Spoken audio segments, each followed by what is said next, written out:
नमस्कार दोस्तों, आज हम आपको आशा भगवती व्रत की पूजा विधि व कथा सुनाने जा रहे हैं। तो चलिए शुरू करते हैं। यह व्रत अष्टमी तिथि से प्रारंभ कर 8 दिन तक किया जाता है। 8 कोनों को गोबर या मिट्टी से चौकोर बनाकर पूजा जाता है व कहानी सुनी जाती है। 8 रुपए 8 दूब फल 8 कोने पे चढ़ाएं, एक एक दीपक जलाएं, रोली की छींटा मारें, काजल की बिंदी लगाएं। उसके बाद कथा सुनी जाती है। कोने पर सुहाग की पिटारी चढ़ाकर व्रत रखें। व्रत वाले दिन 8 सुहागिनों का बायना सासू जी को चरण स्पर्श कर दे दे। 9 सुहाग की पिटारी मंगाकर चारों कोने पर चढ़ा दें। एक पिटारी सासू माँ को 8 सुहागिन स्त्रियों को बांट दें। इसके बाद कथा सुने। 8 कोने के एक एक फल खाकर व्रत करें। कथा है, हिमाचल के राजा के 2 पुत्री थी। एक का नाम गौरा था, दूसरी का नाम पार्वती जी था। एक बार उनके पिता ने बुलाकर उनसे पूछा कि तुम किसके भाग्य का खाती हो। इस पर गौरा बोली, मैं आपके भाग्य का खाती हूँ। पर पार्वती जी ने कहा, मैं अपने भाग्य का खाती हूँ। इस पर पिता क्रोधित हो गए। गौरा का विवाह अच्छे घर में करा और पार्वती जी का विवाह एक भिखारी से करने को कहा। तो जब वर खोजने के लिए भिखारी की तलाश होने लगी तो शंकर जी भिखारी के रूप में वहां आ गए। थोड़ी देर बाद गौरा की बारात आई तो उसका खूब स्वागत किया गया, पर पार्वती जी का विवाह हुआ तो कोई आदर सत्कार नहीं किया। केवल भिखारी को कन्यादान देकर पार्वती जी को विदा कर दिया। शिव जी पार्वती जी को लेकर कैलाश आ गए। पीछे से पार्वती जी जहाँ पैर रखती वहीं घास जल जाती। यह देख शिव जी ने पंडितों से पूछा तो उन्होंने बताया कि पार्वती जी व उनकी भाभियां आशा भगवती का व्रत करती थीं।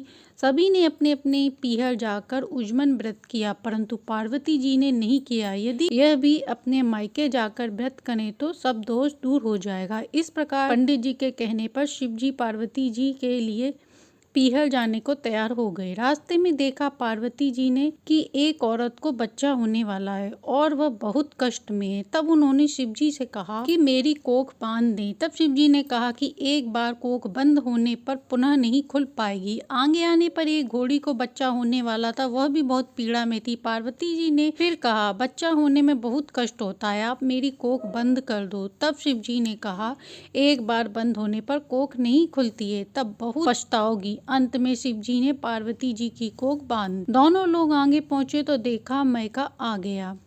उधर गौरा बहुत दुखी थी। वहां उनके माता पिता ने उन्हें पहचाना नहीं। तो तब पार्वती जी ने सब बताया तो उनके पिता को सब याद आ गया। को अपनी कही हुई पुरानी बात याद आ गई। उन्होंने पार्वती जी से फिर पूछा, तुम किसके भाग्य का खाती हो। तो उन्होंने बताया कि अपने भाग्य का। ऐसा कहकर पार्वती जी अपनी भाभियों के पास गईं तो देखा कि भाभियां आशा भगवती का व्रत उज्जमन कर रही थी। तब पार्वती माँ ने कहा कि मेरी तो कोई तैयारी नहीं है, नहीं तो मैं भी व्रत कर लेती। भाभियों ने कहा, पार्वती तुम्हें क्या, तुम कहोगी तो शिव जी सारी तैयारी कर लेंगे। पार्वती जी ने शिव जी से कहा, मुझे व्रत उज्जमन करना है। तो शिव जी ने पार्वती के पास मुंडली दे दी और कहा, इससे जो मांगोगी वह मिल जाएगा। पार्वती जी ने मुंडली से सामान मांगा तो उसने 9 सुहाग की पिटारी दे दी। भाभियों ने कहा, हम तो 8 महीने से तैयारी कर रहे थे, तुमने तो बड़ी जल्दी सब कर लिया। इसके बाद सभी ने पूजन उज्जमन किया। पार्वती जी के पिता ने शिव जी को खाना खिलाया। यह देख शिव जी ने इतना खाया कि रसोई में कुछ नहीं बचा सिवाय साग। इसके बाद जब पार्वती जी खाने बैठी तो उनको कुछ नहीं मिला और उन्होंने साग खाकर पानी पी लिया और इसके बाद शिव जी के साथ चल दी। रास्ते में जब एक पेड़ के नीचे आकर बैठे तो वहां शिव जी ने पूछा, तुमने क्या खाया। पार्वती जी ने कहा, जो आपने खाया वही मैंने खाया। शिव जी ने कहा, तुम तो केवल साग खाकर आई हो। पार्वती जी बोली, मैंने हमेशा पीहर की बात छिपा रखी। थोड़ी देर बाद जब वह आगे बढ़ी तो सूखी घास पर पार्वती जी के पैर पड़ते ही वह हरी हो गईं। थोड़ी दूर पर देखा घोड़ी को जो बच्चा होने वाला था वह उसके पास खेल रहा था। यह देख पार्वती जी बोली, मेरी भी कोख खोल दो। शिव जी ने कहा, मैंने पहले ही मना किया था। थोड़ी दूर आगे आने पर देखा जिस स्त्री को बच्चा होने वाला था वह महारानी थी और उसके लड़का होने की खुशी में उत्सव मन रहा था। यह देख पार्वती जी ने शिव जी से हट किया कि मेरी भी कोख खोल दो। शिव जी ने मिट्टी व मैल से गणेश जी बनाए पार्वती जी को दे दिया। इसके बाद पार्वती जी ने कहा, मैं सुहाग बांटूं। जब सभी को पता चला